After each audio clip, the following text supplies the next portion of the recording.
Alasan Gusmus tidak setuju Soeharto menjadi pahlawan nasional. Klik subscribe, like lonceng dan bagikan, jangan lupa tulis komentar, baca deskripsi. 1. Pelanggaran terhadap ulama dan NU di masa Orde Baru. Menurut Gusmus, selama masa pemerintahan Soeharto banyak kiai, santri, dan warga Nahdlatul Ulama mengalami perlakuan tidak adil.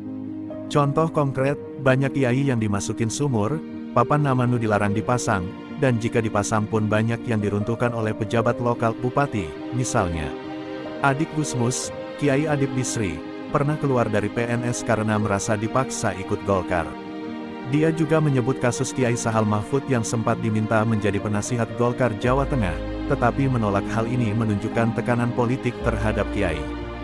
2. Kurangnya keikhlasan dalam pemberian gelar pahlawan. Gusmus menunjukkan ada banyak kiai dan pejuang NU yang berjasa besar, tetapi keluarganya tidak mengusulkan gelar pahlawan untuk mereka. Alasannya agar amal kebaikan mereka tetap bersih di mata Allah, tanpa ria, pamer. Dia menyindir bahwa orang yang justru mendorong Soeharto sebagai pahlawan mungkin kurang memahami sejarah atau motivasi spiritual perjuangan kiai. 3. Terdapat luka sejarah yang belum tertutup. Menurut Gusmus, pemberian gelar pahlawan kepada Soeharto berpotensi menghapus atau menyamarkan aspek-aspek kelam dari masa Orde Baru, terutama yang berkaitan dengan kekerasan politik dan perlakuan terhadap tokoh NU. Dia secara tegas menyebut bahwa orang NU kalau ada yang ikut-ikutan mengusulkan Soeharto pahlawan berarti tidak ngerti sejarah.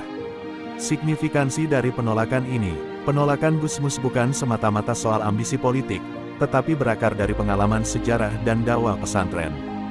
Bagi Gusmus, memberikan gelar pahlawan kepada Soeharto bisa menjadi semacam legitimasi historis yang mengabaikan penderitaan dan perjuangan Kiai NU pada masa Orde Baru.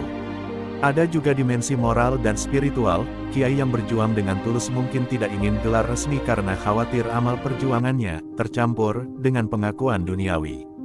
Jadi, intinya, Gusmus tidak setuju karena ia melihat banyak kejahatan politik dan ketidakadilan di masa Soeharto terhadap NU dan ulama, dan dia khawatir bahwa penganugerahan gelar pahlawan bisa menutup-nutupi bagian gelap dari sejarah tersebut. Terima kasih.